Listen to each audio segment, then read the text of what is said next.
ellos el bajo pueblo, y entre ellos los afroamericanos, los afrodescendientes, los africanos, la población esclavizada, juega un papel central en toda nuestra historia.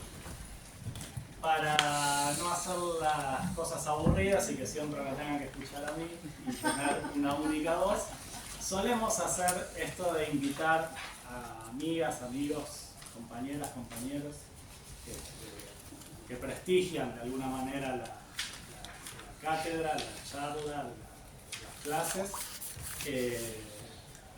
Y tanto Daniel como Irene, apenas los invitamos, se prestaron generosamente a venir, dijeron que sí, que no había ningún problema, por lo cual les estamos muy agradecidos. Sabemos que los viernes, a esta hora de la noche, uno está pensando más, como dice ahora el saber popular, es viernes y tu cuerpo lo sabe, y no siempre nuestros cuerpos saben de pensar en historia a esta hora, pero bueno, intentamos hacer el esfuerzo, invitamos también, nuestras clases son abiertas, por eso es que hay invitados, oyentes, así que ahí está circulando una hojita.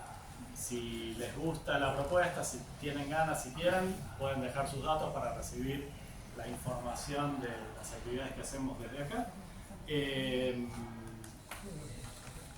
Esta es la Sociedad Luz, es una casa obrera, popular, fundada por los socialistas en 1899. Tiene 124 años de historia.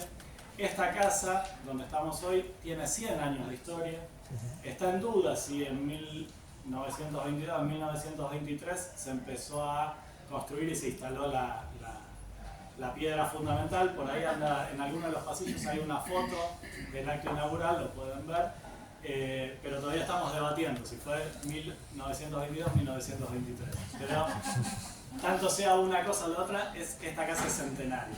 Se pensó como esto, se pensó como una universidad popular de entrada para formar a los sectores populares, obreros, en aquel entonces fundamentalmente inmigrantes, que en principio no conocían el idioma, no sabían leer, no sabían escribir, pero también con una idea de que no solo fuera un aprendizaje gradual o que los acercara al idioma castellano, sino también que los acercar a las peleas y al lugar que tenía que cumplir la clase obrera, la clase trabajadora en la historia, para poder transformar esta sociedad y hacerla de una sociedad capitalista en una sociedad socialista.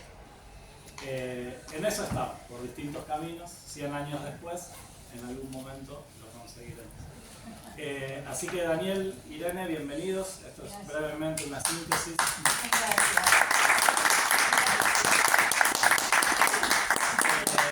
La idea es que puedan exponer sobre, no sé cómo se dice, si afroamericanos, afrodescendientes, africanos. Le llamamos negros. Negros. No. Se dice negro.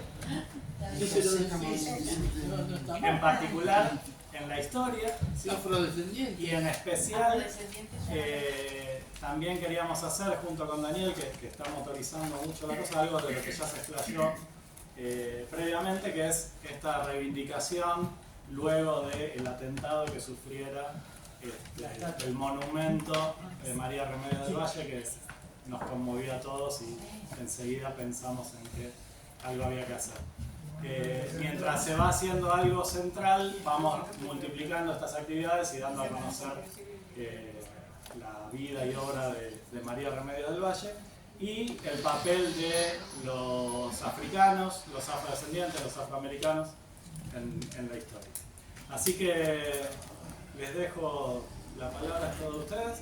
En algún momento abrimos al diálogo, a las preguntas, al intercambio. Y Está bueno. creo que nada más. Me llamo Asiles. ¿No llegó? ¿Son todos estudiantes de profesorado de historia? No. ¿No? ¿Hay algunos? Sí.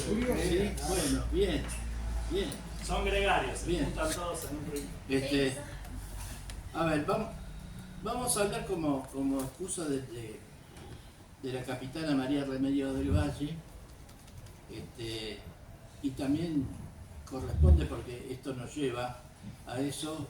Vamos a hablar del tema de los africanos, de los afrodescendientes, de los argentinos descendientes de africanos y de afrodescendientes, que tan ignorados han sido en toda nuestra historia de la independencia y actualmente también, ¿no? Primera vez que se hace el censo donde figura. Estos dos sistemas que tienen de discriminar, ¿no? El sistema donde dicen los incorporamos a nuestra sociedad, bienvenidos sean, pero donde se arriman patadas del traste y los se vuelven a alejar, o del sistema donde los reprimen y directamente los matan, como hizo el gran país del norte, como ejemplo. Y sigue haciéndolo. Y sigue haciéndolo. Nosotros tampoco nos podemos lavar mucho las manos, porque nuestra historia está llena de ejemplos. 12 millones de africanos fueron esclavizados y entrados al territorio americano por estos esclavistas, ¿no? Una de las primeras cosas que tendríamos que aprender es a rechazar la palabra esclavo, porque no existe el esclavo, existen las personas sometidas a esclavitud. Porque si hablamos de esclavos, reconocemos a los esclavistas. En cambio, todo individuo es sometido a la esclavitud por estos que se creían dueños de la vida, que iban a otro continente y los cazaban como si no fueran seres humanos y los alejaban de su cultura, de su familia, de su religión, de su tierra, y los traían hacinados. Con suerte llegaría menos del 50% vivo a estas tierras. Y entonces le ponían una marca de fuego para saber quién había sido el que los capturó, y cuando llegaban le ponían otra marca para saber quién lo había comprado, y por ahí tenían una tercera para borrar las otras dos. Dueños de la vida de individuos, ¿no? ¿Qué cosa? Parece increíble que todavía estemos soportando incluso colonias, ¿no? Como pasó hasta no hace mucho con Sudáfrica, donde pareciera que el africano hubiera sido un invasor. Ser africano en Sudáfrica era ser invasor y tenía que ser penado hasta con la muerte. Una cosa de loco. Bueno, ahora Europa se protege de todos quienes van a buscar refugio a Europa, pero nadie dijo nada cuando invadieron África y fundaron todas las colonias, ¿no? Bélgica, Holanda, Inglaterra, España, Francia. Ahora todos se quieren sacar el tema de encima y los mandan a enterrar en el medio del Mediterráneo. No les importa. En este panorama nosotros tenemos dos ejemplos claros. El ejemplo de Sarmiento, cuando entró a la Cámara de Diputados muy orgulloso y dijo: me siento contento y orgulloso de entrar a este lugar donde no hay gauchos, ni pobres, ni negros, estamos solo nosotros, los patriotas. Y así se presentó cuando entró a la Cámara de Diputados. O el mismo riojano, que siendo presidente fue una gira al Marshall de América, Estados Unidos, y cuando le preguntaron sobre los negros en Argentina, dijo: no, negros, Argentina no tiene ese problema lo tiene Brasil, porque en Argentina no hay negros, ¿no? Y una mujer que fue la Pocha La Madrid, lo fue a esperar a la llegada de Seiza para decirle: se equivocó, presidenta, acá estamos los negros que usted nunca vio, ¿no? En homenaje a esta mujer que tanto luchó. Y María Remedios... Alberto también dijo que veníamos a los barcos. Claro, sí, bueno. De los barcos vinimos, sí, claro. Algunos vinieron usados en los barcos, ¿no? Esclavizados en los barcos. Sí, pero Alberto no se Esa mirada europeísta de estos soquetes que se sienten europeos, realmente es nefasta, ¿no? Porque es desconocer el origen afro de un enorme porcentaje de nuestra población. El 60% en aquella época era de origen afro, esclavizado. Y los gauchos y los pueblos originales no existían para Alberto tampoco, ¿no? Bueno, así hizo el gobierno que hizo Alberto. No quiero meterme mucho en política para... Que todo es política, ¿no? Todos. Sí, claro, pero Yo tengo 71 años, soy peronista desde los 8. A los 4 lo asesinaron a mi padre en el basural de José León Suárez. Oh. Nunca vi un gobierno peor que este. Lamento tristemente que haya subido bajo nuestro signo. Y si voy a votar al que voy a tener que votar es para traerme un sapo, porque no lo votaría ni loco, ¿no? Lo voto únicamente para que no suba ni un psicótico ni una odiadora profesional. Pero bueno, no me quiero ir de esto. Acá traje unas hojas que no sé, son para ustedes, pero les voy a decir, llévenselas después. Pero no las miren ahora, porque incluso esto sirve porque ustedes van a tener un anticipo antes que estos copio y pego que escriben tanta historia, después de que otro escribió algo de historia. Van a empezar a ver esta versión que yo les voy a contar ahora en los copio y pego, pero hasta ahora repiten lo que yo incluso había averiguado cuando escribí hasta esta última versión del libro también, pero que en realidad a mí siempre me largo el libro, porque si vos no largás un libro que estás escribiendo en determinado momento, decís, bueno, que lo editen, no lo terminás de escribir nunca más, es imposible. Pero yo sigo después en el tema, seguí investigando y seguí investigando en el Archivo General de la Nación, en el Archivo del Cabildo,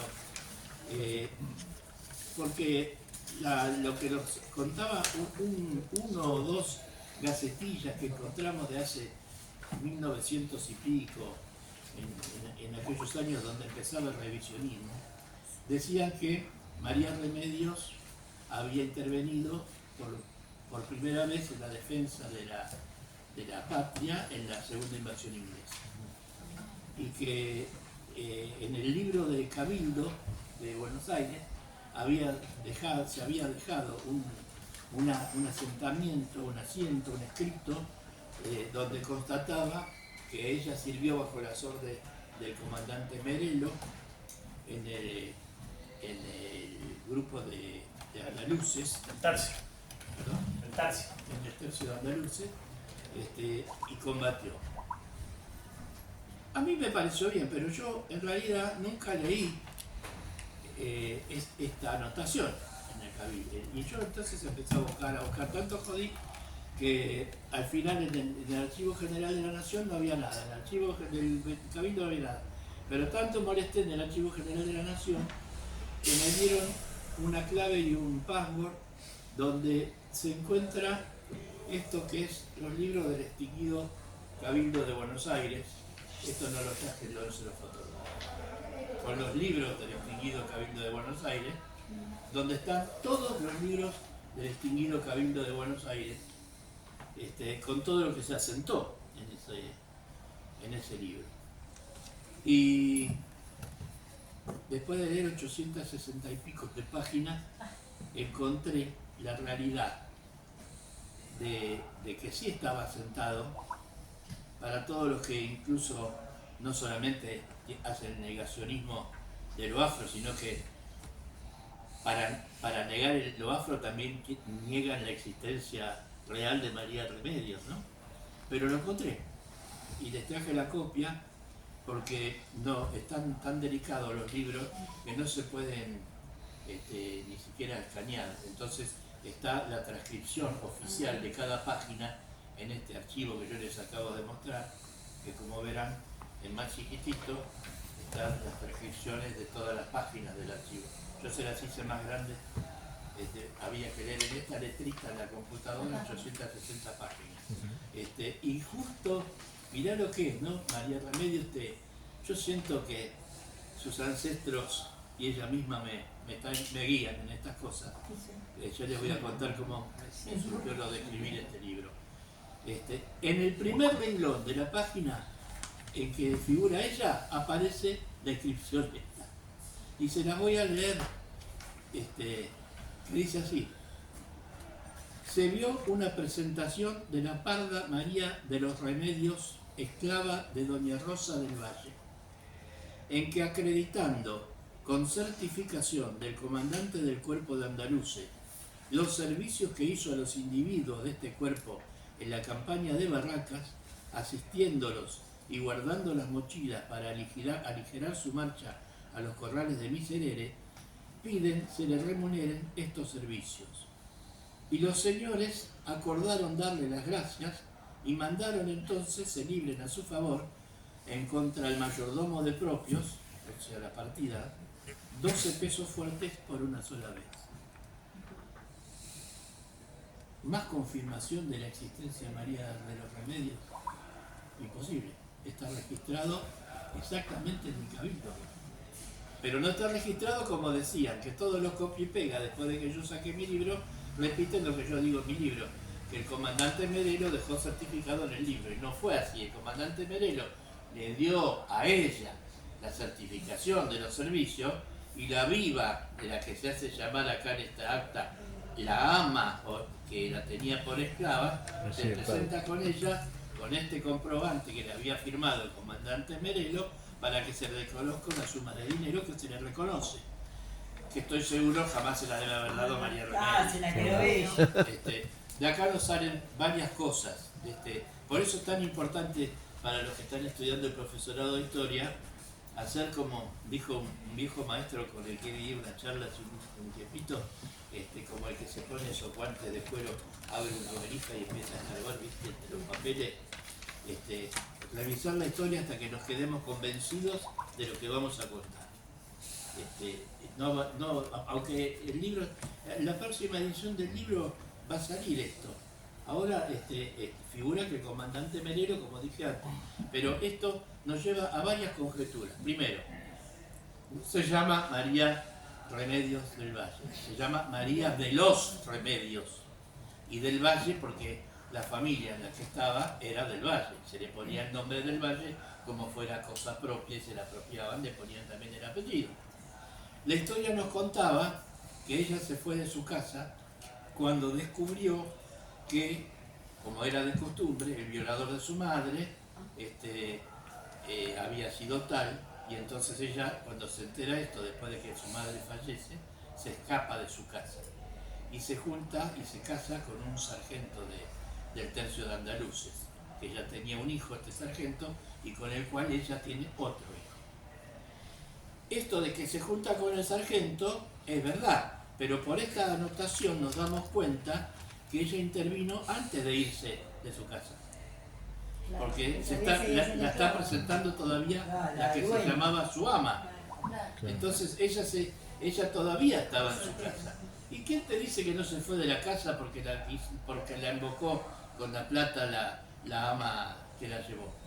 O quizás también es cierto, que voy a seguir investigando, que el violador español, como solía ser, la tuvo y se la puso a nombre de la mujer, porque eran como si fueran objetos, ¿no? La inscribían a nombre de alguien.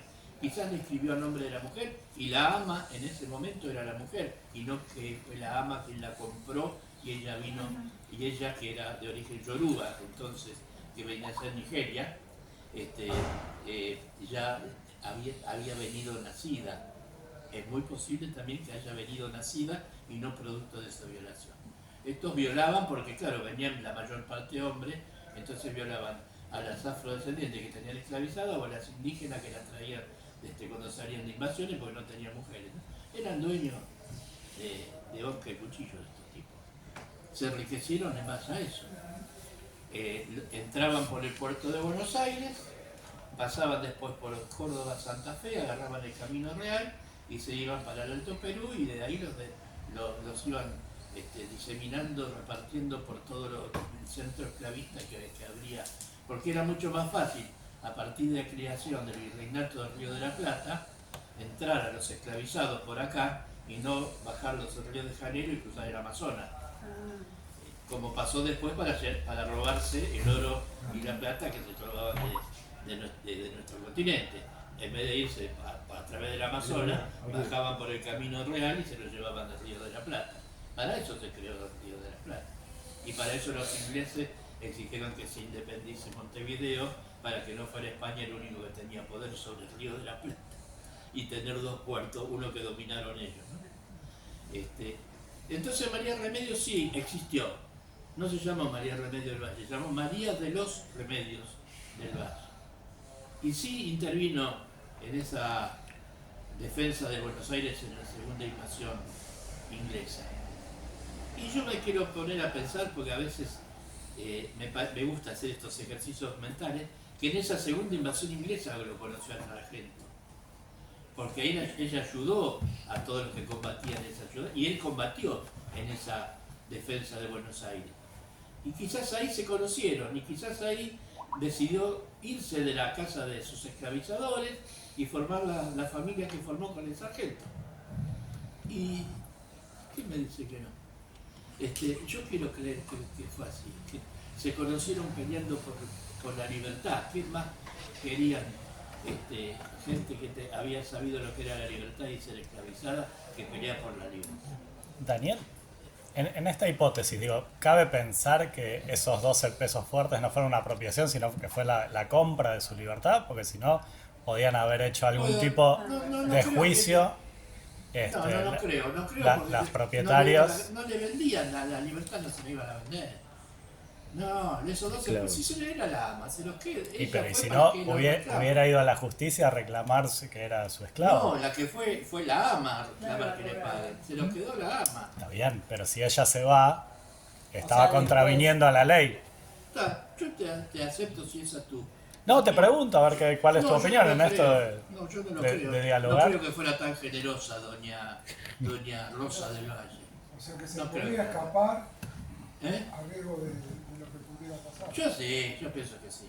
Por la valentía de todo lo que hizo después, no necesitaba que doña Rosa del Valle le vendiera ninguna. Pudo haber pasado que en esto de conoció al sargento ahí, el Y sargento decidió haya irse. pedido también su libertad y decir, che, No, yo creo que lo conoció y ni siquiera pensó en pedirle la libertad, se fue. Se fue con él.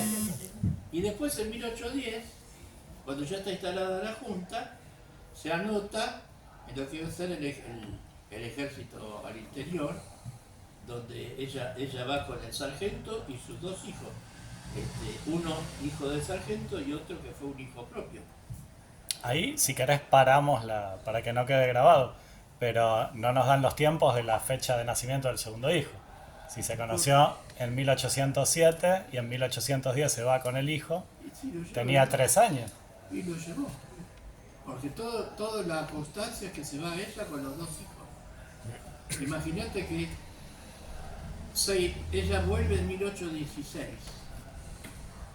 Y en 1815, ¿cuánto tendría el nene? 8. 8 años. Y ahí ya estaban.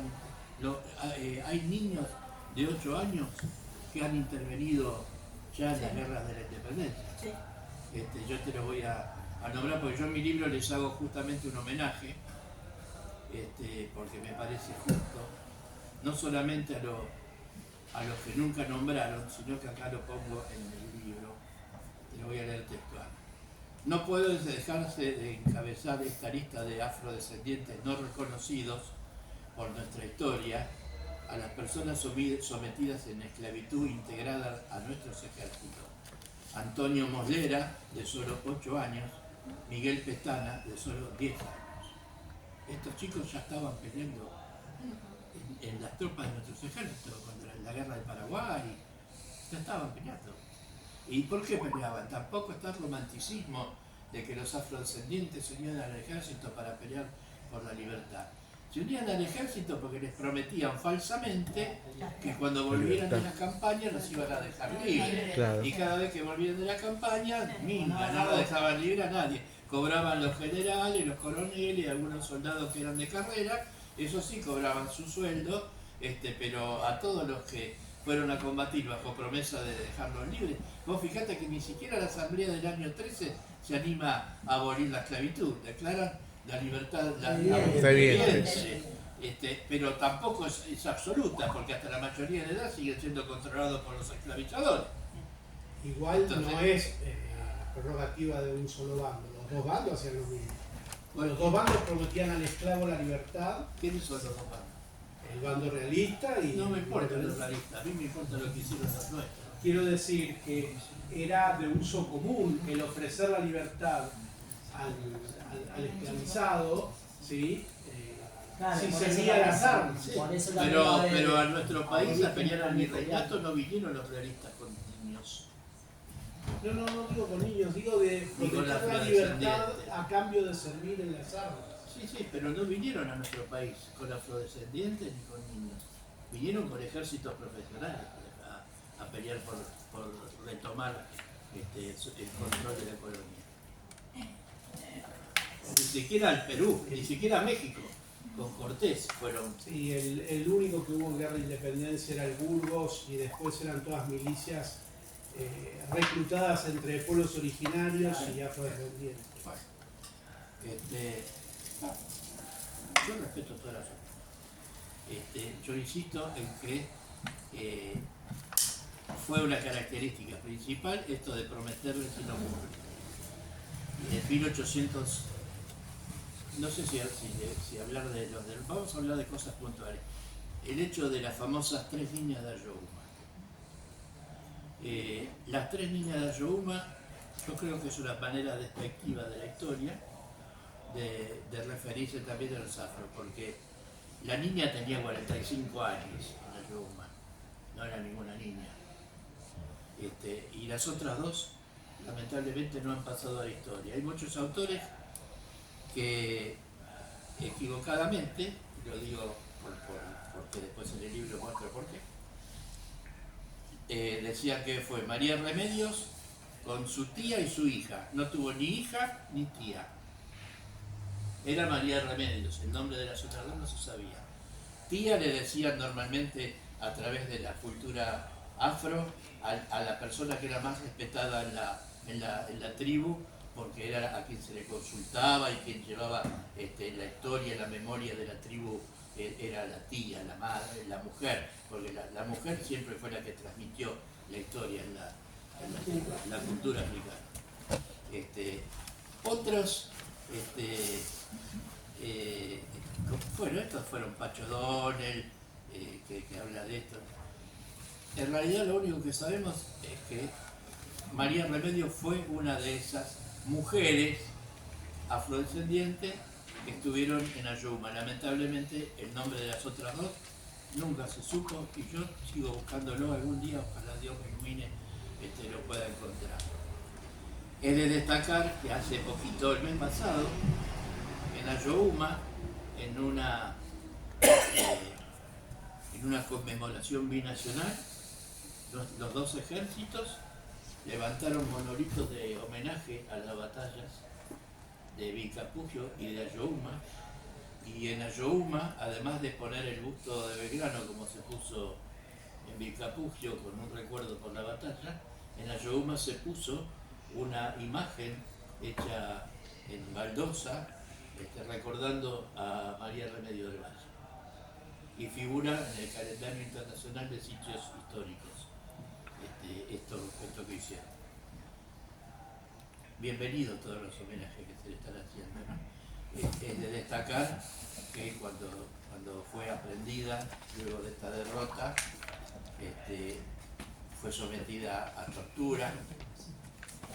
¿Cómo la sometían a tortura? Es feo decirlo, pero hay que saberlo. Le ataban las manos y la colgaban de un poste. ¿Por qué? Y le arrancaban la ropa y la dejaban con el torso desnudo. Pero al colgarla de un poste, cuando le pegaban con el látigo la abrazaba. No le pegaba solo en la espalda. Y esos látigos que se usaban eran de estos cueros crudos, ¿viste? Estos blanquitos que si uno lo ve a veces cuando alquila un caballo cuando se va de vacaciones. Y durante 9 días, 30 latigazos, imagínatela colgada de esta manera, verano, el polvo que se levantaba, la transpiración, los bichos, la mosca, esperaría que se muriera de alguna infección, no se murió de alguna infección. María Remedios, y cuando la llevaron finalmente al calabozo, lo único que hizo fue ayudar a los que estaban detenidos para que se escapen, para que se rajaran y llegaran a Salta a unirse de Paco Rueda, a donde ella finalmente va y termina peleando también en el ejército de Güemes. esta es la vida que ha hecho ella. En la batalla de Tucumán participó también, participó en el éxodo jujeño, cuando ahí se une con Belgrano y bajan hasta Tucumán. Bueno, todos saben, porque son estudiantes de historia, que en Tucumán, a pesar de las negativas de este puerto de Buenos Aires y de que le decían a Belgrano que se vuelva una vez, otra vez y otra vez, Belgrano le dijo, no, de ninguna manera, yo escucho el pueblo tucumano y me quedo acá a defender. Por eso, tenemos que considerar a Belgrano también el padre de la patria, porque si Belgrano le hubiera hecho caso a Buenos Aires y se volvía, chau. Y si Güemes no hubiera enfrentado como enfrentó en el norte, chau. Fueron las dos hitos fundamentales, ¿no? Ahora sale un psicótico a decir que San Martín no existió, a dar vuelta a nuestra historia. Nos quieren cambiar hasta eso. Bueno, cada uno lo escuchará lo que Como quiera. Campo dijo que una terrible. El hecho es que María Remedios, cuando llega a Salta, ¿qué se pone a hacer? Se pone a organizar a todos los soldados que habían estado dispersos por los diferentes combates que habían tenido con los infernales, y ella se pone al frente de un escuadrón y se une con Güemes a pelear. Y así sigue peleando. Es de destacar que hasta 1816, que es cuando ella emprende el regreso a Buenos Aires, ella tiene 6 heridas de bala, más las marcas en la espalda de los 30 latigazos durante 9 días y en el cuerpo. Hay que darse cuenta que tener 6 heridas de bala entonces no era estas balas de uranio perforador, o como se llame, que tiran ahora, que entran a alta velocidad, no. Eran bolas así que tiraban con un mosquete. 6 heridas de bala de esas son bolones así, que te tiraban con un mosquete y te rompían todo. 6. Más los sablazos, más los latigazos. Así vuelve María Remedios a Buenos Aires. Imaginémonos que cuando sale de Buenos Aires con el ejército al interior, para llegar al Alto Perú, salieron en mayo, llegaron en diciembre, caminando, por supuesto, porque los que iban a caballo eran los generales. Algún coronel, el resto de la tropa iba con uniformes si tenían suerte y eran soldados de carrera, y el resto, que son estos afrodescendientes, gauchos y pueblos aborígenes, iban en uyuta, en pata, vestidos como podían y tenían que hacer la marcha siguiendo al resto, ¿no? Y transportando las cosas. Calculemos que Belgrano, cuando fue a Rosario, demoró en ir de Buenos Aires, del puerto de Buenos Aires a Rosario 15 días. Está el libro de memoria del general Belgrano, donde cuesta día por día cómo fue acampando. 15 días para llegar a Rosario. 6 meses caminando para llegar al Alto Perú. Así fue la capitana, junto con todos ellos. Y de 1816 calculamos 7 meses más, casi un año, demora en llegar de nuevo a Buenos Aires, donde había partido con su familia, vuelve sola, con todas estas heridas, y desconocida, y tratada como si fuera una pordiosera. Vivía de la comida que le daban en los conventos, en las casas donde sobraba iban a tirar. Vemos la imagen triste del pobre contra el pobre, ¿no? Golpeaba la puerta para que le dieran algo y la atendía incluso hasta algún afro esclavizado, y la echaba porque era una pordiosera, una andrajosa. Y pedía en la recoba del Cabildo, vivía aislada en las afueras de ese puerto de Buenos Aires, en un rancho hecho con lona y cartón. Es terrible. Hasta que un día sale a Chorena de su casa y la mira con la ropa que tenía y dice, pero soy la capitana. Y la reconoce, y entonces la lleva a la Junta de Representantes y empiezan a pedir, a partir de ahí, que se le reconozca el sueldo que se le debería abonar por haber participado. Y ahí empiezan todas las declaraciones que también están. Eso te iba a preguntar, ¿están? Están las declaraciones en los libros de la Junta de Representantes de lo que dicen están en el libro, yo las reproduzco, lo que dicen Diamonte, Anchorena, todos los que pelearon con ella, diciéndole, esta mujer Belgrano la adoraba, la nombró capitana del ejército, la conocíamos como la madre de la patria. Habría que hacerle los honores como si fuera un gran general. Pelean largos años. No venimos a entrar en el detalle, pero largos años. Al principio se le contesta que están equivocados en presentar el pedido donde lo habían presentado, que no corresponde ahí, sino que lo tendrían que presentar en la Junta de Representantes. Bueno, después de mucho pelear, consiguen que se le dé una pensión. Voy a buscar el dato, que me lo traje anotado porque es de vergüenza, para no equivocarme en la proporción de lo que era, ¿no? La pensión, a ver. Acá puse lo que se presentó, acá está. 23.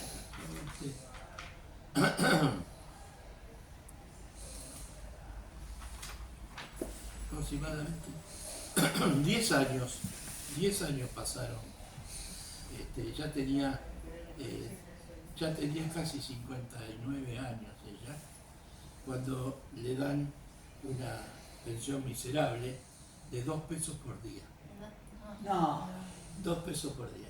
Una pensión que, para que se den una idea, una libra de carne costaba 1,50 pesos. Wow. Esa era la proporción que yo quería leer para no equivocarme, ¿no? 1,50 pesos costaba una libra de carne, a ella le dan 2 pesos por día de pensión.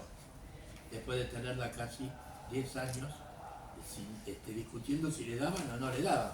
Por supuesto que se la pagan a partir del segundo año en que se le otorga, recién, y la retractiva, olvídate, no es desde que se presentó a pedirla, es desde el momento en que se empezaron a pagar. Entonces Susana Diamonte y Anchorena colaboraron con ella. Colaboraron con ella, pero acá hay un hecho que también la historia mitrista liberal no cuenta, que es que Juan Manuel de Rosas, enterado de la situación, la incorpora a lo que se llamaba su ejército de inválidos.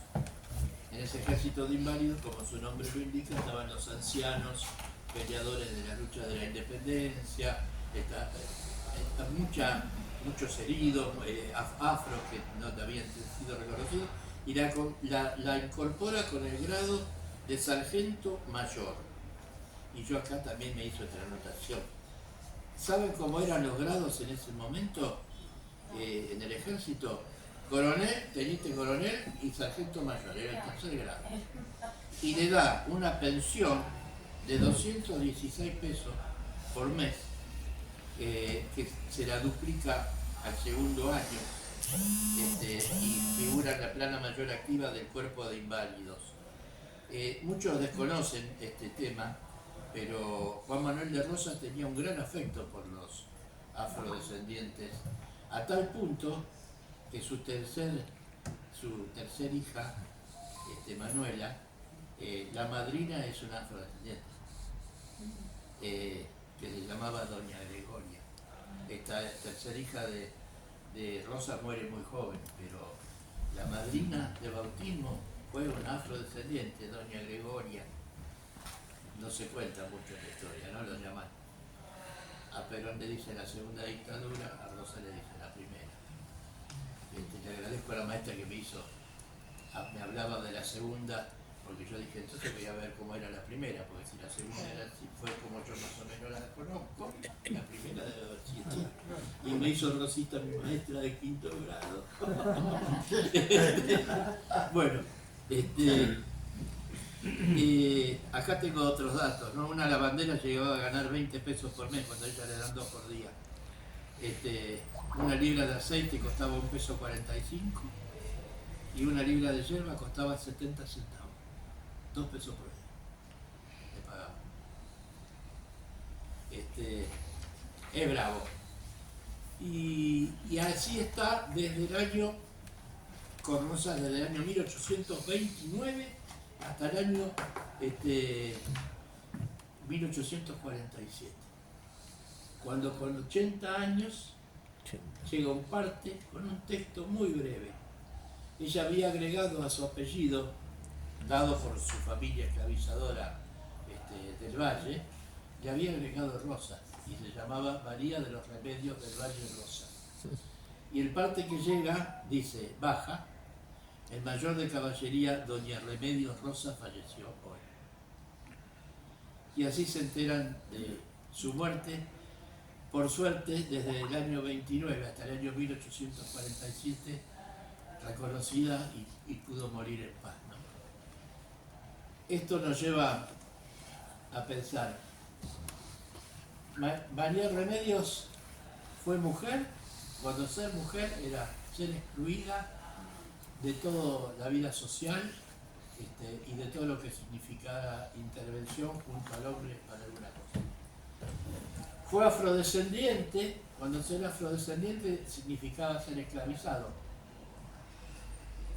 Peleó, fue pobre cuando ser pobre era no merecer ni la menor dignidad. Y fue patriota cuando los patriotas que no eran blancos y de alta alcurnia no se los dejaban ni arrimar al pedestal de los grandes patriotas. Todo eso fue ella junto. Yo creo que por eso sus ancestros y ella misma han influido para que esto se haya esparcido como se esparció. Yo lo que voy a decir, creo que ya se lo dije al principio, no me acuerdo, porque debe ser la arteriosclerosis galopática, que no me deja acordarme de mucho, pero en serio, ¿sabés cómo escribí este libro? Yo estaba en una charla en el Instituto Nacional Belgraniano. Hablaban de la batalla de Tucumán, un miembro de número del Instituto Belgraniano, con quien nos hemos hecho muy amigos también. Es un tipo que ha venido casi todas las charlas que doy, siempre está presente. Es abogado y bueno, y él empezó a hablar, así que el boleo de lo que hablaba, dijo María Remedio. Bueno, a los que no creen que hay algo superior que nos marca la cabeza, yo les puedo asegurar que escuché María Remedio y no me pude sacar el nombre de la cabeza. Y él siguió hablando y yo no pensaba más que lo que él contó de María Remedio. Cuando terminó la charla, fui y me la acerqué. Le digo: doctor, ¿usted piensa escribir algo sobre María Remedio? No, yo no. La nombré por la intervención que tuvo con Belgrano en la batalla de Tucumán. ¿Y a usted le molesta si yo escribo un libro tratando de investigar la biografía de ella? No, yo le voy a dar incluso todo lo que yo tengo de datos para que usted... Y así fue. Y así fue naciendo este libro, que al principio fue mucho con menor contenido y ahora tiene otro contenido. Este libro abarca desde la llegada de Solís al Río de la Plata, cómo se fue fundando el virreinato del Río de la Plata. Luego los primeros capítulos, que no estaban así en las primeras ediciones, hablan primero de cómo fueron traídos los esclavizados al territorio del Río de la Plata. Y después, una vez conocido cómo fueron esclavizados, cómo fueron tratados dentro del territorio del Río de la Plata, cómo fueron repartidos por el interior, para los trabajos duros que no querían realizar los españoles, cómo fueron entregados a diferentes familias, cómo se los vendía o se los intercambiaba para que los hijos de estas familias españolas no fueran a los ejércitos, le daban 3 esclavizados en cambio de darle el hijo, entonces el hijo no iba. Bueno, todo eso está contado en los primeros 2 capítulos, contado lo cual hasta hay una reseña que no es por mal gusto sino por justicia de cómo eran las marcas con que los marcaban a fuego, porque hasta tenían la forma como las del ganado, cada marca representaba un dueño, y cómo viajaban, cómo iban asignados, cómo se disponían en los buques esclavistas, también están las representaciones de eso.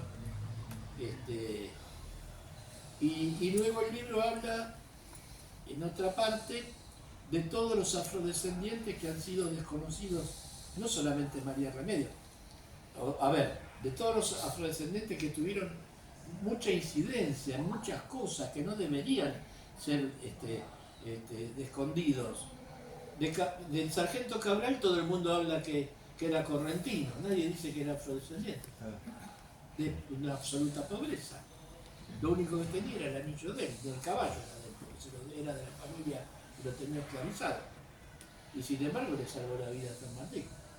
Yo busqué mucho tiempo lo del sargento Cabral, porque no me convenció, sabiendo la historia, que San Martín era muy parco en poner las palabras, ¿no? Y eso de, bueno, contento hemos batido al enemigo, no me sonaba, la verdad que no me sonaba para nada, porque no creo que el pensamiento de un joven de 20 y pico de años, En aquella época. desde aquella época decía, bueno, contento hemos batido al enemigo. Entonces me puse a buscar y encontré la frase que más cercanamente se le atribuye a Cabral. En guaraní, la voy a pronunciar como el culo, pero seguramente después se la voy a traducir. En guaraní es Abia Amanoramo Yepe Hache Beche Irungurá Derecho Añoriao Oñodibepa Ñaundita Umitira no Cuarepe. Que la traducción es: soy feliz aunque muera, déjenme compañero, vayan ustedes a pelear que juntos destruiremos a los tiranos. Esta es la frase que encontré. Lo que le hicieron a Falucho, al pobre Falucho, que lo habían puesto con su estatua al lado de la de San Martín, en Plaza San Martín, tanto jodieron los vecinos que terminó en Plaza Italia, en una plaza triangular, llenándose del humo del escape del gasoil de los colectivos y olvidado, prácticamente nadie más habló de él. La marcha de San Lorenzo. ¿Ustedes saben quién escribió la marcha de San Lorenzo? Frecuencia por metro. Cayetano Silva, uruguayo, venido a Argentina, afrodescendiente, escribió la Versa, le escribió la marcha de Curupaití, o escribió no sé cuántas marchas para el ejército. Terminó su vida siendo maestro mayor de banda en la policía de Rosario.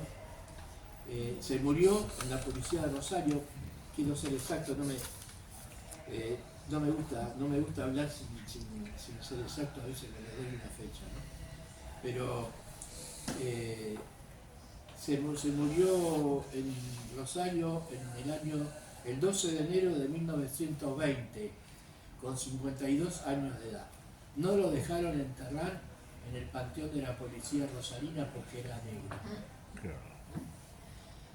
Fue sepultado en el cementerio El Salvador de Rosario sin permiso para hacerlo.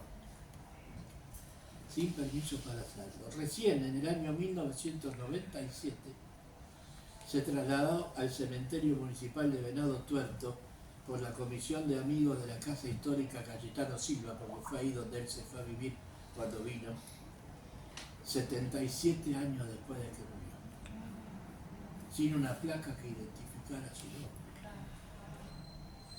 La marcha de San Lorenzo la tocó el ejército nazi cuando invadió Francia, la tocó los franceses cuando recuperaron su país. Inglaterra pidió permiso para pasarla en el cambio de guardia.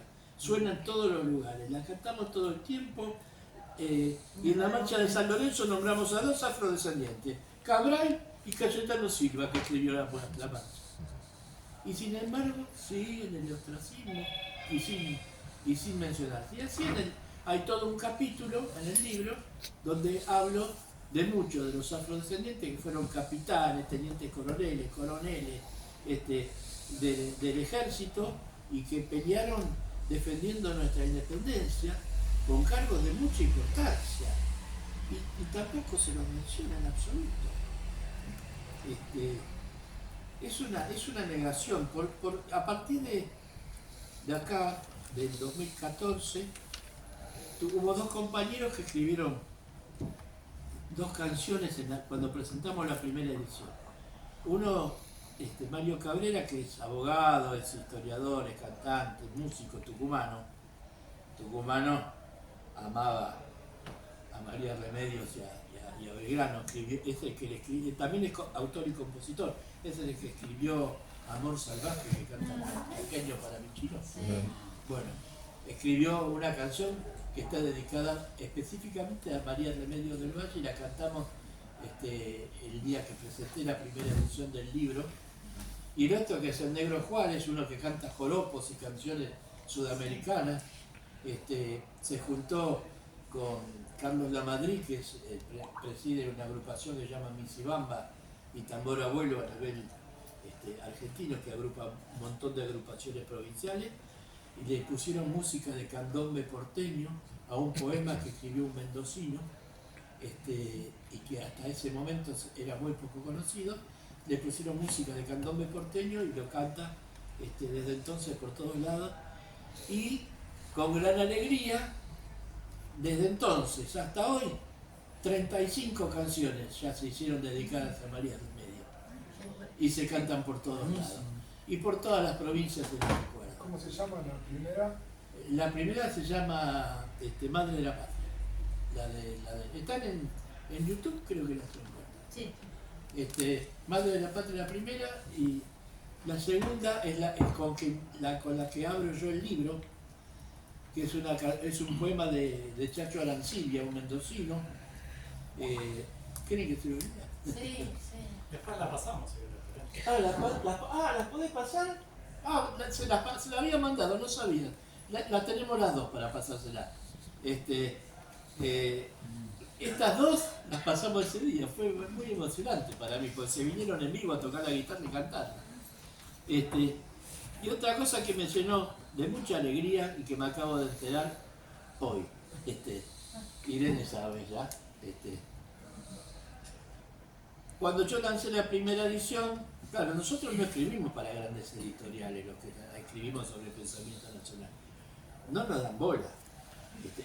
Nos manejamos con 2 o 3 editoriales que escriben sobre pensamiento nacional, en mi caso con Ediciones Fabro o con ediciones del profesorado de historia Arturo Jaureche, que están en Merlo. Él también tienen una editorial. Para lo cual tenemos que juntar la guita para editar o conseguir a alguien que nos apoye, como por suerte consigo. En este caso apoyó Cristina Álvarez Rodríguez, a través de la provincia de Buenos Aires, ayudar con los fondos para que se imprima esta cuarta edición, ¿no? Esta chica que ven en la tapa, la conocí porque es la actriz que interpretó una obra que hasta el año pasado, en noviembre del año pasado, terminaron las representaciones, que se llamó Madre de la Patria, y ella hacía el papel de María Remedios, impecable. Debo confesarles lo que le dije a ella. Es una chica colombiana, artista, que ha recorrido el mundo. Estas artistas que no están en el primer nivel del teatro, estas que son under. Me invitaron a ver la obra, yo fui el último día, y cuando se fueron todos, el director me había pedido que me quede, y cuando terminó la obra bajé, ¿no? Yo durante toda la obra, lo digo con el corazón, vi en la interpretación de ella a la María Remedios que yo me imaginé cuando escribí el libro. No el físico, la fuerza revolucionaria, las ganas de ser libre, ese sentimiento de lucha, de libertad, ese grito de protesta, de rabia, de bronca, de reclamo. Todo eso se lo vi en la interpretación que hizo. Por eso cuando terminó y nos presentamos, le dije si podía usar su imagen, que es justamente del afiche con que se anunciaba esa obra. Y me dijo, con todo gusto, y ella y el fotógrafo renunciaron a cobrar cualquier honorario por escrito para que yo la pueda utilizar en el libro. No cobraron un solo peso. Bueno, y la sorpresa que me dieron hoy es la siguiente. Después de esa primera edición, claro, costó un peludo hacerla. Y se empezó a vender mucho por Mercado Libre. Porque Mercado Libre, viste, te la manda por correo, te rompen el que te dije, pero te la manda por correo. Y la compró, y de hecho fue una de las primeras compras que tuvo el libro, una maestra en Santa Rosa, La Pampa. Era maestra en una escuela que se llama Granadero de San Martín. Y compró ese libro, y lo leyó. Y se puso en contacto conmigo. A partir de entonces nos hicimos amigas. Esa maestra, allá por el año 2016, 2017, no le quiero errar, está en el apéndice documental, en un proyecto escolar, alumnos, dirección de la escuela, maestros de la escuela y la comunidad construyeron la primera estatua de homenaje a María Remedios del Valle en el frente de la escuela, en Santa Rosa, La Pampa. A los meses le arrancaron la cabeza.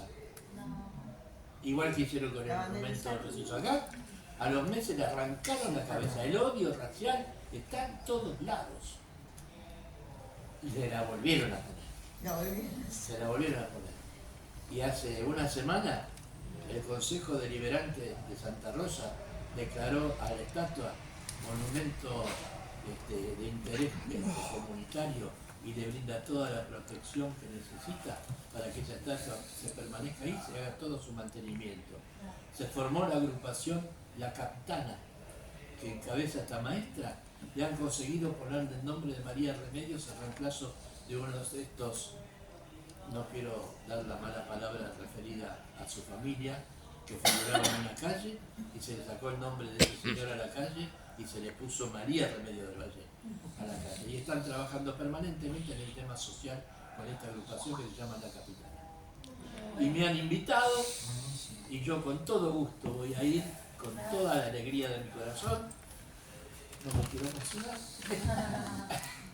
Este 8 de noviembre a estar en Santa Rosa para hacer el homenaje a María Remedios y a través de ella a todos los afrodescendientes. Ahora si quieren repártanse esto, que se los traje, es la copia exacta del libro que les conté del antiguo Cabildo de Buenos Aires.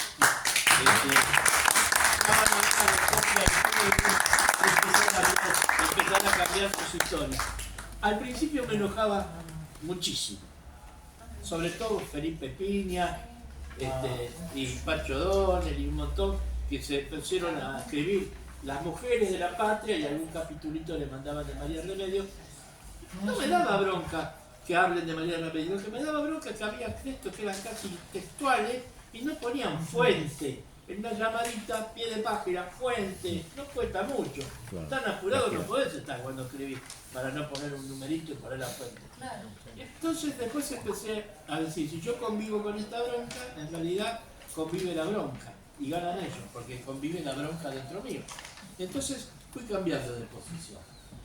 Y a raíz de eso, en la contratapa de esta última edición, más o menos lo digo, se la voy a leer. Y puse así. La capitana María Remedios del Valle, madre de la patria, ya se encuentra empoderada y visibilizada. Muchos han comenzado a escribir merecidamente sobre ella, gacetillas, notas, estudios, monografías, videos. Actualmente aparece reflejándola. Esto me ha llevado a pensar, modificando respetuosamente una copla que escribió Manuel Machado refiriéndose a las coplas, y tomando el cambio que a la última estrofa de ella le realizó el gran Atahualpa Yupanqui. Y en lugar de hablar de copla, a esto lo transformé, reemplacé la palabra copla por la palabra libro, que es otra forma de cultura. Y esto que escribió Manuel Machado con esta pequeña reforma de Atahualpa, queda así. Hasta que el pueblo los lee, los libros no son. Y cuando los lee el pueblo, ya nadie sabe el autor. Procura tú que tus libros vayan al pueblo a parar, aunque dejen de ser tuyos para ser de los demás, que al volcar el corazón en el alma popular, lo que se pierde de fama se gana de eternidad. Así se nos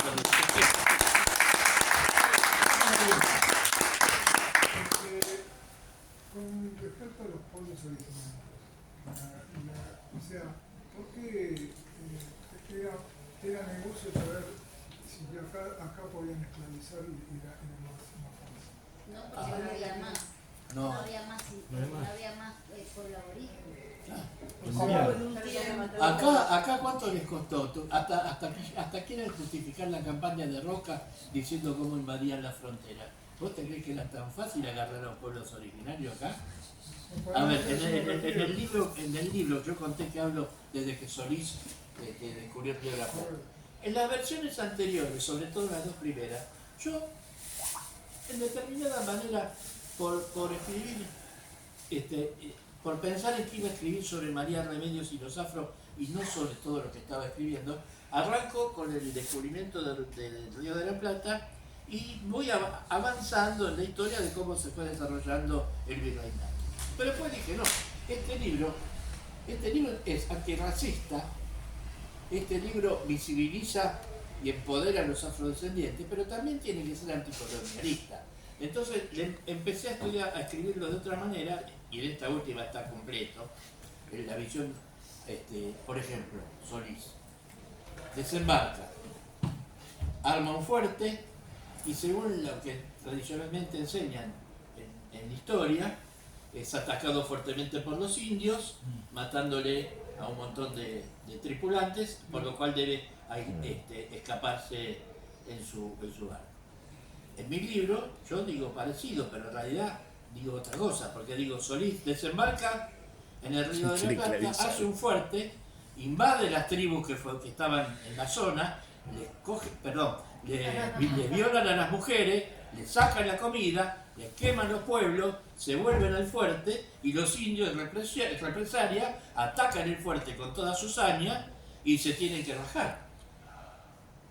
Esta visión es la misma visión con la que cuento después cómo fueron todas las incursiones españoles estableciendo las distintas bases de ellos en los distintos fuertes.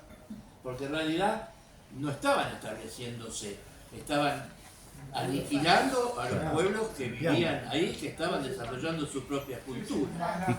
Perdón, ¿y quiénes eran los primeros pobladores que llegan acá? Porque no es que venían voluntarios de allá de España, o eran delincuentes, gente marginal, con todo respeto, pero y los dos otros eran caballeros adelantados, hombres de guerra que nunca habían trabajado en su vida. No nos olvidemos que España venía de la guerra de los 100 años y de montones de guerras que venía. Don Pedro de Mendoza, cuando viene acá, también había hecho un desastre en Italia, que era la parte, digamos, con de Carlos V, y había, entonces, esa gente venía acá a América. Entonces ubiquémonos cómo habían procedido en Europa y cómo venían acá a América. Entonces ahí nos damos cuenta. No me extraña el proceder que dice, sería raro el que viniera a, digamos, a labrar la tierra, aunque no fuera de él, porque era gente que no sabía labrar la tierra. Y perdóneme, con todo respeto, cuando me dicen que se murieron de hambre primero porque hicieron esto que dice usted, pero si no, todos sabemos que hoy, con un poco de cultivo y de trabajo, la tierra rinde, y además, ni hablemos los ríos. Claro, O sea, ellos venían a pasar. Claro. es decir, era gente muy... Venían a quedarse con lo de ellos, con lo propio. Por eso hay un momento que yo en el libro lo digo, ¿no? ¿Quiénes fueron más inteligentes? Los aztecas, que cuando llegaron los españoles se creyeron que eran dioses y les robaron hasta los calzoncillos y los mataron a todos, o los nuestros, que donde pusieron un pie empezaron a invadirlos, los atacaron hasta donde pudieron. ¿No? Creo que igual la mirada ahí, nuestros en una patria grande, en la búsqueda de América Latina, esa es una comparación, pero a ver, acá se nos resistió de entrada. Una cosmovisión diferente. Estoy de acuerdo. Te quería hacer dos consultas, son personales, acá está un poco tu historia. ¿Crees que en algún punto alguien contó la historia de los fusilamientos, Rodolfo? Una historia que no debería haber sido contada. te motivó o vos sentís internamente que tal vez te motivó a contar una historia que para muchos esa historia de María Remedios del Valle no debería haber sido contada o no debiera ser hoy Casi contada? todos mis libros son así. Mi primer libro... Pero sentís que Yo esa te voy a conexión... contestar, es lo que te estoy contestando. Mi primer libro se llama El presidente duerme. El primer libro se refiere a todos quienes fallecieron víctimas de la primera dictadura cívico-militar genocida en la Argentina contemporánea, que se autodenominó Libertadora. Cuento lugar por lugar cómo murieron 31 argentinos que trataron de luchar junto al general Valle para devolver la Constitución Nacional de 1949, derogada por un bando militar. La Corte Suprema nunca dijo nada, que un bando militar derogó una Constitución y que un bando militar llamó a una asamblea constituyente para reemplazarla después por la de Sigolito. Nunca se intervino, ninguna Corte Suprema intervino a designar.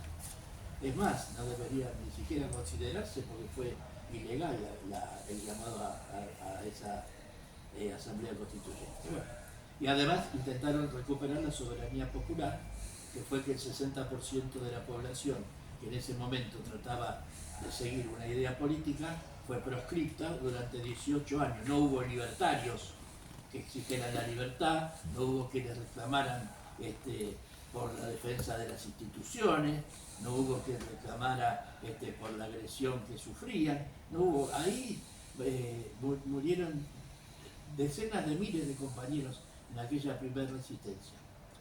El libro trata capítulo por capítulo los diferentes lugares en los que nos fueron matando.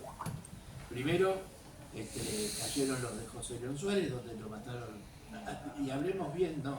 Porque Walsh en su libro pone el fusilado que vive y eso llamó a llamar a estos fusilamientos. No fueron fusilamientos, fueron asesinatos, porque no hubo siquiera órdenes de fusilamiento, hubo simulacros de fusilamiento en algunos lugares.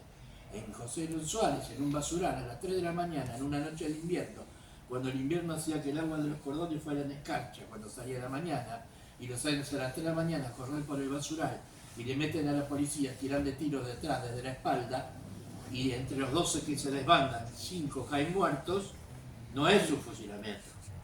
Asesinato. No es un fusilamiento. Después asesinaron en Lanús, se lo llevaron de la escuela del Palá, como bien cuenta acá el querido amigo Enrique Rosagaray, que me había olvidado que estaba en la vehemencia de la charla, gran amigo, gran historiador, impecable persona, mejor persona de las que conozco, y voy a reiterar lo que siempre digo, tan peleador en los derechos humanos en la historia, echado de la UTN por las autoridades nuevas, a pesar de todo el currículum y todo lo que hizo por la UTN de Avellaneda, lucharon. Pero con dignidad. Con dignidad, siempre con dignidad. Justamente ahora se está llevando en el Juzgado Federal de San Martín los juicios por la memoria de la verdadera justicia, en donde se van a declarar de lesa humanidad los asesinatos del basural de José León Suárez. Hemos declarado los hijos de los que cayeron ahí, más otra cantidad, y el hecho más hermoso que pudo pasar es que un señor de 90 años, hoy, se presentó voluntariamente y sin ser citado a declarar, porque en ese momento era soldado en la distrital San Martín, donde se los habían llevado. Y cuenta en su relato ante el juez que cuando él entró había un montón de policías llorando y que él vio que pasaba el camión llevándose a los muchachos y les dice: muchachos, ¿qué pasa? ¿Qué pasa? ¿Por qué lloran? Porque se los están llevando y lo van a matar. Y lo cuenta en los juicios por la verdad que se están haciendo en San Martín. Y el famoso fusilado que vive, Libraga, se fue, lo trajo Cristina al Senado en homenaje por el 9 de junio, lo trajo Néstor a la Casa Rosada años antes, pero cuando faltaban 3 días para su declaración, estado notificado y citado, se volvió a su país de residencia, a los Estados Unidos de Norteamérica, a Los Ángeles, que es donde vive él desde el año 58, cuando Frondizi le consigue la visa, el pasaporte y el empleo en una embajada para que él se vaya del país, y se fue a vivir desde el año 58 a Los Ángeles. No se presentó a declarar en lo que hizo con la verdad. Se fue porque él para venir siempre pide que, por supuesto, tiene que tener el viaje pago y la estadía, pero se le acababa la estadía y entonces faltaban 3 días y se volvió. Este hombre es el que induce a Walsh al grave error que comete el libro. Ya que querés hablamos de ese tema, si querés. Es lo que cuenta Una cosita, digo una moción de orden, porque me parece que si no nos vamos de tiempo y tenemos una invitada. Ah, bueno, perdón. Que No, pero a mí me interesa también escuchar todo eso. No, bueno, después otro día, si querés, hablamos de eso. Reconozco el error de traer a 2 personalidades importantes que tienen mucho para decir. No, pero lo que cuenta él es interesante. Bueno, siempre yo hice de la militancia, de mi militancia escribir sobre lo que pretendía la historia que no escribamos. Claro. Entonces, otro libro mío que lo vamos a presentar ahora, no vamos a presentar el libro porque la verdad me quedan 2.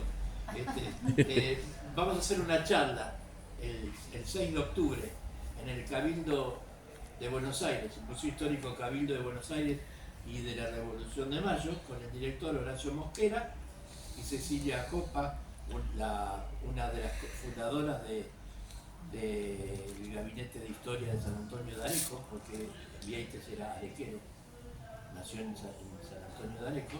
Bueno, la única biografía de Vieites que hay escrita es la mía, de quien fue una de las 3 patas principales de la Revolución de Mayo, Vieites, Castelli y Rodríguez Peña. De hecho, Rodríguez Peña era dueño de la jabonería, que tenía la guita. Pero la jabonería, entonces es jabonería de Vieites. Dice Vieites, el jabonero. El jabonero no fue un jabonero. Entonces mi libro se llama Juan Hipólito Vieites, jabonero y revolucionario. Y que bueno, ahí cuento todo lo que es la vida de Vieites. Y otro libro se llama Andrés Framini, ¿el peronismo será revolucionario o no será? Y es la única biografía de Andrés Framini, que fue electo gobernador de la provincia de Buenos Aires en el 58 y llegó hasta las Calinatas caminando, porque se fueron caminando con todo el grupo que lo seguía de compañeros, y cuando llegó era tal el cagazo que tenía el jefe de la policía que le puso así: discúlpeme señor gobernador, pero no lo puedo dejar entrar. Y no lo dejaron subir, entrar a Casta de Velo, y eso le costó la cabeza a Frondizi. Mi último libro se llama Lealtad, una historia suboficial. En todo esto estuvo también prendido mi querido amigo Ricardo Zagaray. Ahí lo podemos definir como el backstage de la historia contado por los que hicieron la historia, porque se llama Lealtad, una historia suboficial. Porque ¿qué cuenta? Desde el intento de golpe de Benjamín Menéndez en el 51, donde lo frustra Marcelino Sánchez, un suboficial en cuyos brazos muere Miguel Fariña, de un tiro, el único muerto, hasta nuestros días, todo lo que hicieron para evitar los golpes o para luchar contra los golpes, los suboficiales de aquel ejército argentino que representaban al pueblo dentro del ejército en aquella época, no como el ejército que después nos siguió con estos genocidas que siguieron, que volvieron a retomar la línea fusiladora Mayo Casero y se olvidaron de todo esto. Esa historia está en este último libro que reivindica y nombra a todos estos suboficiales. Después el otro que hice son los 90 años de Fermín Chávez, que fue uno de mis maestros como historiador, que descansa feliz lo logramos llevar a que descanse feliz frente a la capilla de quien fue su mentor, a 40 kilómetros de Nogoyá, en un lugar que se llama El Pueblito, que iba a ser el punto principal. Después no pudo serlo y fue Nogoyá, porque se inundaba mucho en esa zona. El mentor de Fermín fue Fray Justo, no me acuerdo del apellido. Bueno, la cosa es que lo enterramos con todo el apoyo del intendente de Nogoyá, con quien nos hicimos íntimos amigos. Lo enterramos justo frente a donde fue la capilla, donde él cursó sus estudios primarios y donde estuvo su mentor. Y todos le hicimos un lugar con troncos muy lindo, y decimos que está muy contento Fermín porque descansa debajo de una tipa. Claro. Pero bueno, no lo tomen como algo machirulo, pero es una cosa, vamos como... no, en serio, porque viste, ya es difícil. Bueno, y después fui coautor de otros libros, Las patas en la fuente, La independencia, escribí, se hizo una publicación, el gremio de los... ¿Cómo se llama el gremio? De que hizo la del 49 y ahora, de los gráficos. El gremio de los gráficos hizo una versión de la Constitución del 49, donde la cosa graciosa es que somos 100 prologuistas. Y uno de los 100 prologuistas me tocó ser a mí, cada uno contó. Fue maravillosa la experiencia esa. Y bueno, para mi militancia es esa: rescatar, poner una mano y tirar para arriba a todos los que la historia quiso dejar olvidados, como el caso de Vieite, como el caso de Flamini, como el caso de María Remedio, como el caso de los fusilados, asesinados en el 56, que fueron bandera en los 70 y que hoy casi se van olvidando. Estas cosas que hasta los mismos por quienes ellos lucharon van un poquito dejándolo de costado, y fueron bandera en los 70. Hay que recordar nuestra historia. Dice Søren Kierkegaard, un filósofo danés, que solo se puede vivir mirando hacia adelante, pero no se puede avanzar sin echar la vista atrás. Y esta es una gran verdad. Bueno, no quiero alargar más, sino Irene. ¿Cuánto cuesta el libro? 4.500. Lo podés comprar también por Mercado Libre, en el Cabildo lo venden. En el Cabildo creo que sí, en el Cabildo y en el Instituto Juan Manuel de Rosas también. Las editoriales no nos hacen entrar nuestros libros, a las editoriales importantes. No nos dejan. Y bueno, pero nosotros ¿Podés seguimos... dejar algunos acá también para vender? Sí, te dijo, ahí le traje una. Buenísimo, sí. Bueno, No me Enrique, alcanza, pero... yo le quiero agradecer mil, porque Enrique está con un problemita de salud que ya lo está superando. Yo le veo las patitas más flacas, no le quise decir nada. Ojalá yo pudiera adelgazar un poco. Enrique, gracias. Pero tengo una preguntita puntual. Vos decías que María Remedio se casó con un sargento. Sí.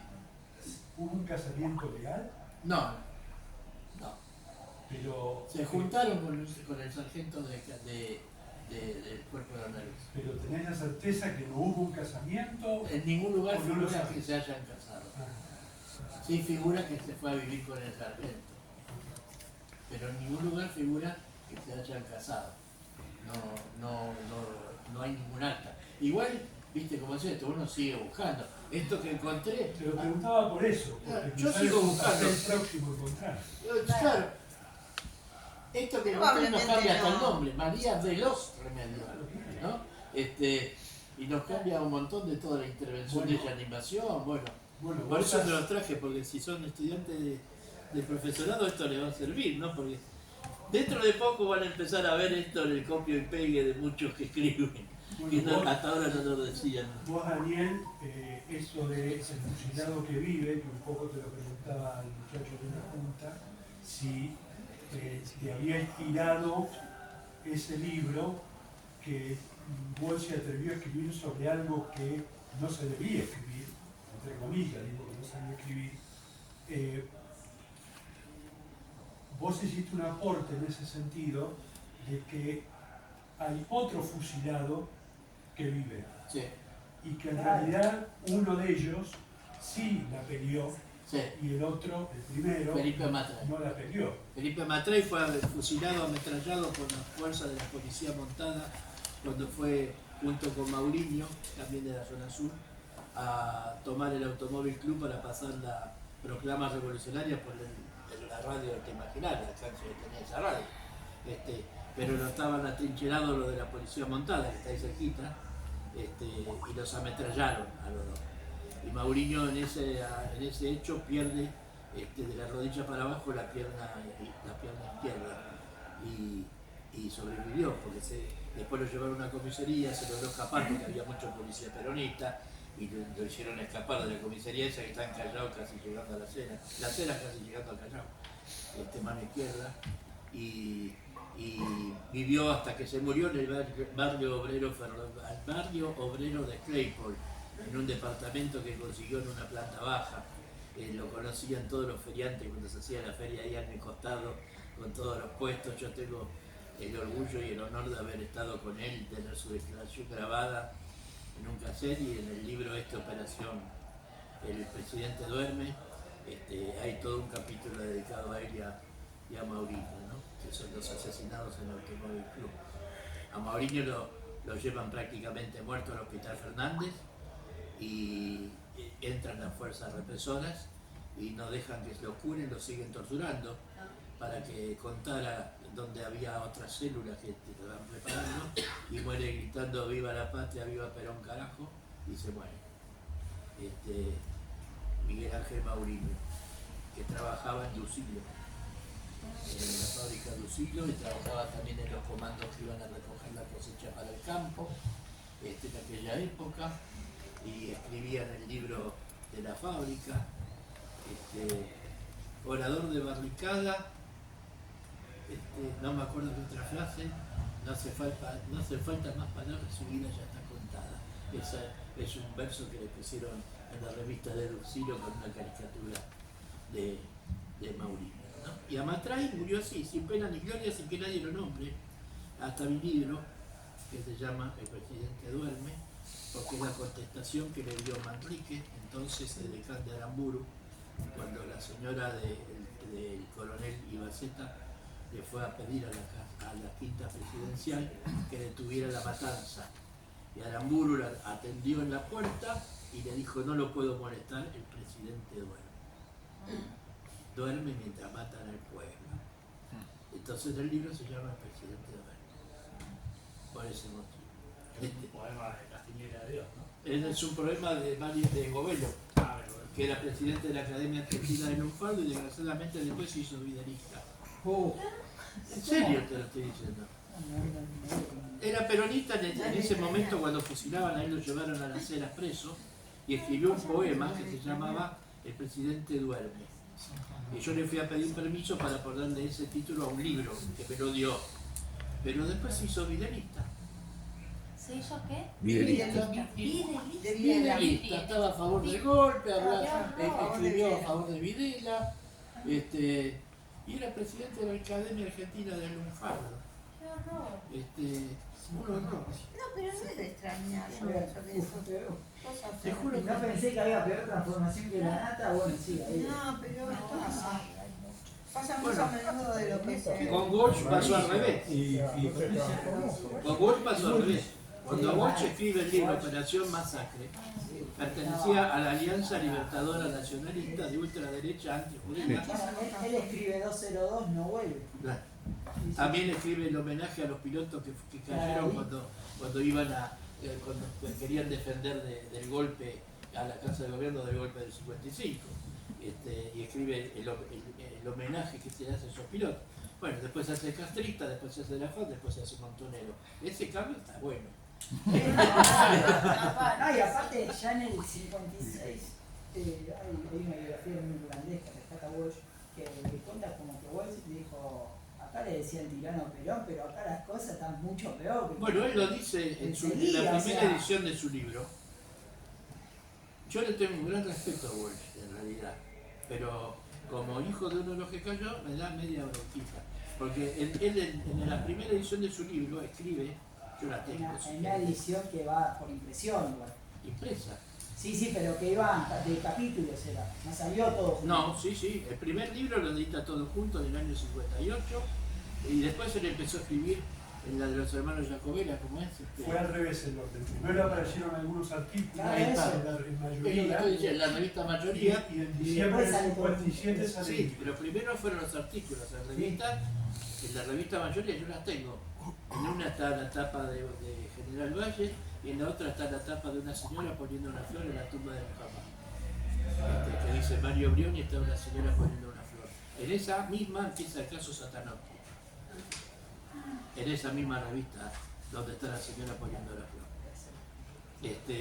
Bueno, pero él en el prólogo de su primer libro, edición, pone: antes de entrar en ningún conflicto, quiero aclarar que no fui, ni soy, ni seré peronista, Sí. que estoy a favor de la revolución libertadora, que este gobierno, el de la libertadora, está demostrando que sigue ejerciendo la misma violencia que ejercía el gobierno depuesto, que si este libro lo hubiera querido escribir bajo el otro gobierno no lo hubiera podido hacer porque eran enemigos de todos los periodistas y no nos dejaban expresar y nos perseguían a todos, y así sigue 2 páginas. Así sigue 2 páginas. Y escribe la versión que escucha de Libraga, que es el único perejil que había en esa reunión, que lo llevaron 2 compañeros que iban, Rodríguez y Carranza, que lo encontraron que estaba con la pelota jugando en la calle, y le dicen: vení, porque él manejaba un colectivo, y cuando sonara la proclama en la radio, le iban a decir: bueno, vení con el colectivo, y en ese colectivo iban a ir a uno de los objetivos, que era unirse a los que estaban en Campo de Mayo, tomando Campo de Mayo. Y los otros iban a ir al gasómetro, ese mamómetro que hay en General Paz y Constituyente, a amenazar a Rojas, con lo que a Rojas había amenazado que lo iba a bombardear. Ellos le iban a amenazar que le iban a poner una bomba y lo iban a hacer volar. Esos eran los 2 objetivos por los cuales estaban reunidos, no estaban escuchando una pelea y jugando a las cartas. Entonces el pequeño enojo con Gol, discúlpenme la mala palabra, que se parecen 12 boludos que estaban jugando a las cartas y escuchando las cartas, porque no se ocupa de la militancia, porque no es lo que le interesaba ocuparse. Porque después se despierta Muniz, viaja y se entrevista con Troller, se entrevista con Benavides, se entrevista con un montón, que él podría, en la cantidad de ediciones que se hicieron posteriores de Operación Masacre, haber agregado un par de capitulitos y haber hablado un poco de lo que se investigó después de la que era la militancia de ellos, como una actitud de periodismo de investigación. Pero todas las ediciones, de la primera a la última, son iguales. Bueno, pero lo mismo sucede en la película. Claro, sí. Y porque lo toma, Cedrón lo toma como base lo que hay cuento. Bueno, yo lo hablé con que es tan famoso ahora el actor que hizo de Lizazo. Víctor Laplace. Víctor Laplace. Yo lo hablé con Víctor Laplace y me dijo cómo fue que se filmó y todo eso. Está filmado en base a lo de vos. Pero bueno, esto no viene al caso. Si quieren un día hacemos una charla sobre esto. No, yo soy admirador, güey, a mí me encanta. Me parece muy bien lo que hizo. Pero me gusta escuchar lo que vos decís. O sea, Murieron 31, él habla de 5 para empezar a hablar.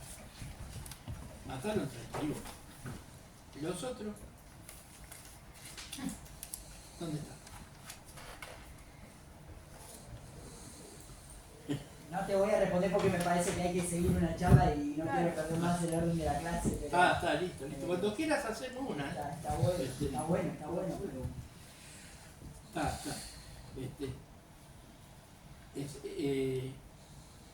Él fue a averiguar con algunas familias, dice, ¿no? A ver, acababan de matarlos, hermano. Acababan de matarlos. Un hecho que nunca había pasado. Asesinaron gente. A ver, ¿qué familia tocaron el timbre y le dice: discúlpeme, señora, soy fulano de tal, soy periodista, ¿usted me podría contar sobre su esposa? Le dijeron que no tenían nada que ver. ¿Qué le van a decir? ¿Qué le van a decir? Un tipo que no lo conocía a nadie va a tocar el timbre en la casa de alguno de los que murieron a preguntar sobre qué hacían los que murieron. ¿Qué le van a contestar? Creo que justamente eso hace valorable a lo que él hizo. Claro, pero no después... lo conozco a nadie, porque si lo conocí, es como ahora. Vos fíjate... Pero cuenta una historia que no le no es. Pero vos agarrás a chicos del periodismo o streamer o todo las redes sociales, ¿qué es más valorable? ¿Lo que dice el que tiene 5 millones de seguidores o el que una verdad que dice alguien que no lo conoce nadie, que es de barrio? ¿Me entendés a lo que voy? Claro, al periodista que leían en Clarín o en Crítica o en cualquier diario de ese medio, desde ese momento, tal vez no estaba interesado en eso puntual. En cambio alguien que dijo: che, esto está mal, no importa que lo hizo, qué pasó, con quién, porque lo hicieron los antiperonistas y los medios hegemónicos de ese momento que eran antiperonistas no lo iban a decir. Entonces lo valorable en ese contexto... Sí, Y lo valorable en ese contexto es que lo hizo. Eso es lo que se valora. Después, sí, hoy le podemos criticar un montón de cosas. Como también... Digo yo, del 58 al 76. ¿Cuántos años pasaron? Claro, o sea, después ajustarse al rigor histórico. 18. No hubo oportunidad Pero hacía de falta. agregar unos capítulos. Claro que hacía falta, si Pero estaba hacía con- falta en ese estaba- contexto, estaba- o había un montón de otras cosas se por olvidó, hacer. se olvidó de que murieron 31 y contó una historia que no es real. Es real solamente desde que se los llevan y los matan. Pero de ahí para atrás no es más, Que no los es real. fusilamientos fueron ilegales. No, los asesinatos no Bueno, fueron fusilamientos asesinatos, ilegales. está bien. Está bien, no quiero herir susceptibilidades. No es una sustentabilidad, es una realidad. Sí, está bien, pero generalmente nosotros culturalmente los conocemos como. ¿Por qué lo bautizó así? Bueno, está muy bien. O a mí me parece muy bien porque es lo que pegó. Y en ese momento, si no lo bautizaba él, no lo iba a bautizar nadie. Claro, Eso pero es luego, entre el 58 y el 76, tuvo la oportunidad de modificar muchas cosas que dijo y que hasta su misma esposa comprobó entrevistando a los que faltaban y él nunca lo modificó. Y todas las ediciones que se han vendido dicen lo mismo.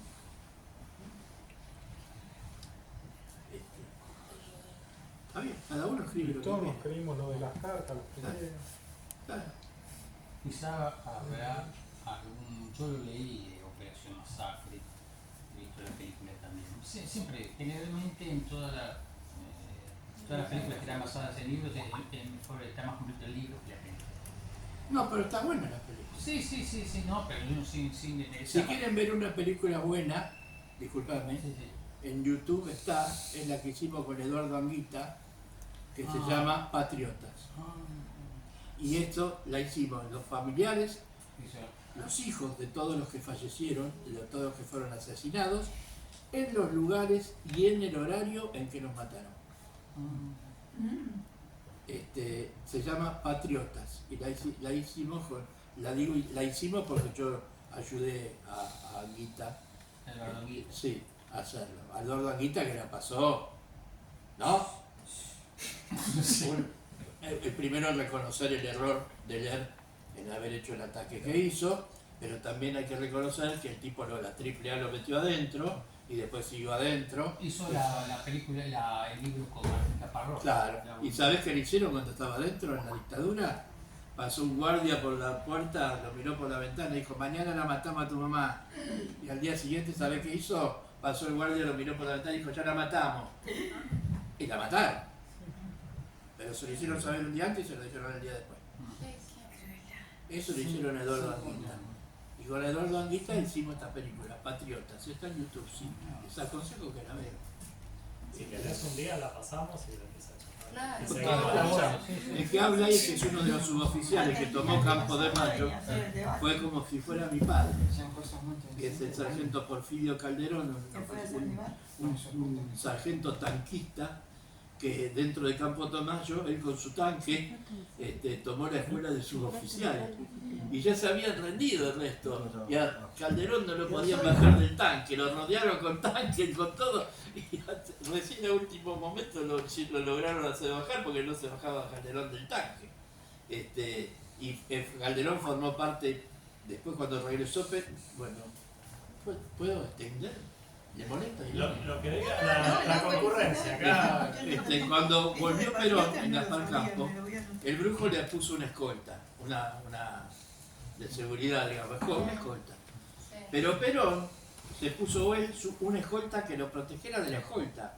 Y esa escolta, al mando de Esquer, que era uno de los suboficiales, la integró Calderón también. Y Calderón, un día, esto que les voy a decir está cual, está en mi libro, Lealtad está. Le dice a Esquer, escuchamos todas las noches que piden zona liberada a estos hijos de puta. Y al día siguiente aparecen muertos en su puerto compañeros. Mirá, yo me ofrezco. Voy a la noche cuando está dormido y les pego un tiro en la cabeza al brujo. Te doy el revólver y vos me entregas, decís, se le metió en el dormitorio y lo mató. Y es que no le dio lo que tenía que darle, le dijo, no le podemos poner un muerto al general. Le sacaban un muerto de encima. Mirá de qué nos hubiera salvado. Sí, eso estaba pensando. ¿De cuántos muertos nos hubieran Ese, salvado? ese señor fue como mi papá. Con ese señor recorrimos el país hablando de todo lo que pasó con el levantamiento de Valle. Nosotros tenemos que hacernos una idea, y ustedes más que están haciendo el profesorado de historia. Estas cosas es como los curas en misa. Vas todos los años a misa y te recitan el Evangelio, y te lo repiten, y te lo repiten. Nosotros tenemos que repetirla y repetirla y contarla y contarla y contarla, porque si no, no se recuerdan. Sí, es verdad. No se recuerdan. Nosotros tenemos que hacer de cuenta que lo que pensamos es como el Evangelio de los curas. Y hay que repetirlo hasta que la gente se lo sepa de memoria. ¿Viste que vas a alguna misa por ahí? Si con el muro mediático te están lavando la cabeza todos los Y días. bueno, sí, claro. Y hablan de doctrina, adoctrinamiento de la educación, y los adoctrinaron durante ahí cuántos está, años y no muy nos bien, damos muy cuenta. bien, usted, A mí me enseñaban que Perón era el tirano prófugo, Sí. y toda la vida no podíamos decir Perón porque no, habría que decir el tirano prófugo. 41, Entonces eso no es adoctrinamiento del secundario, el primario ni hablaba. ¿Sabes dónde me Entonces no pusieron a mí? jodamos con la ¿Sabes educación dónde que es me ponía a mí doctrina. la maestra del quinto grado?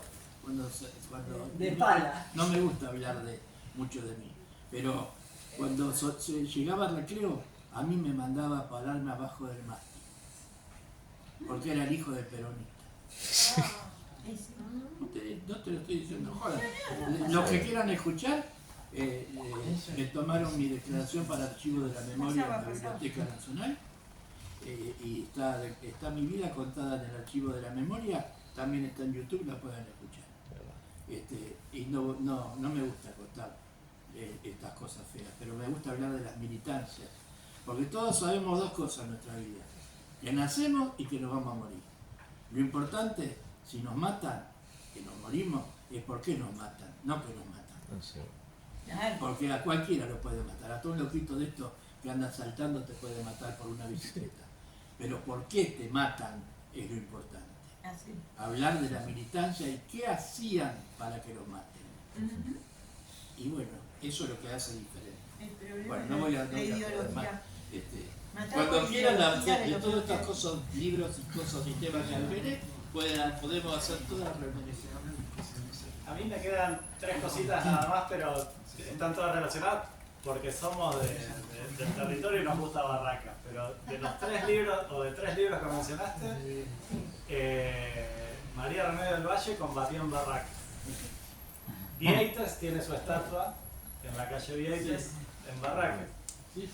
Y Framini trabajó en la fábrica Picaluga en Barracas.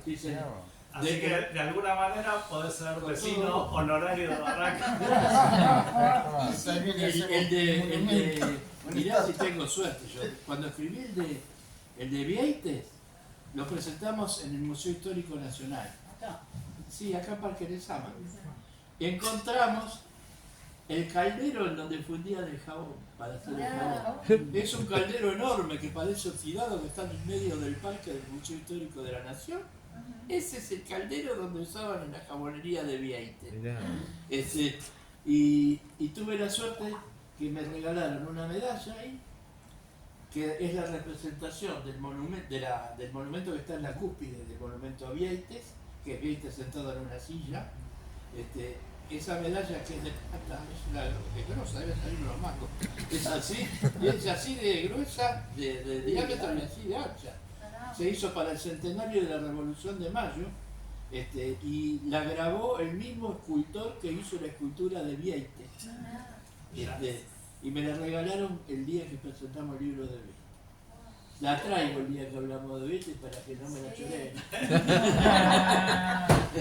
Se cambió el nombre de la calle para no relacionarlo con el hotel.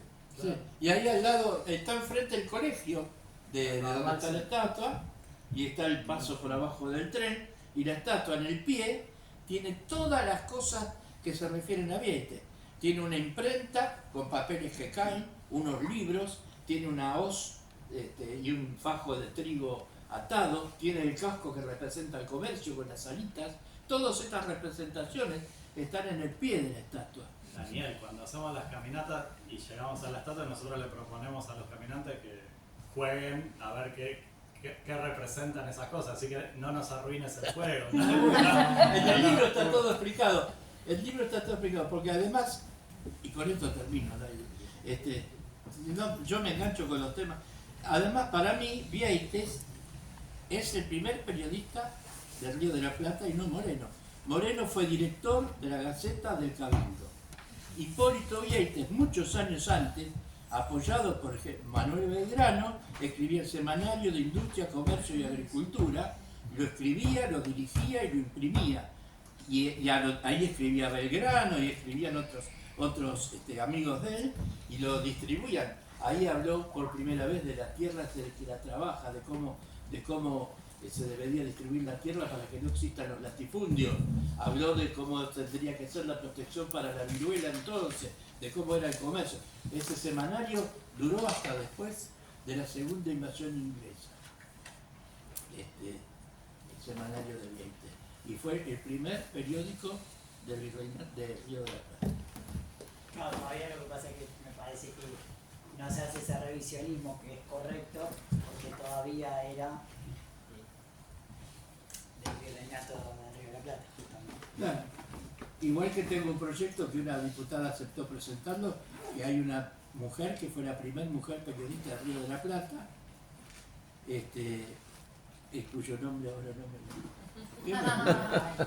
no me lo acuerdo. Está el proyecto presentado, que escribía un periódico así, igual que Vieites también, pero que vos lo lees y son como todas las declaraciones de las agrupaciones o los colectivos femeninos.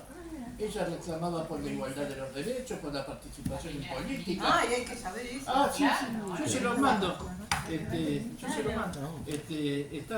Se llamaba con el nombre que tenía el carcaje donde se guardan las flechas. No, un nombre para, ya me voy a acordar. Porque tenía ese nombre porque desde ahí, decía ella, en el primer número, salían disparadas las flechas que con sus ideas. Por las Amazonas también. Por eso le puso ese nombre. Era uruguaya y se vino a Río de la Plata, a Buenos Aires. Y ahí empezó a imprimir este diario en el Museo de la Casa de Carlos Esposo, que ahora lo imprimían todos los diarios. ¿En qué año era eso más o menos? 1700 y pico. ¿Anterior a la Revolución de Mayo? Sí. Una iluminada. Una iluminada que ya reclamaba por los derechos de las mujeres. ¿Ponemos el candón? Dale. Ahí están las canciones.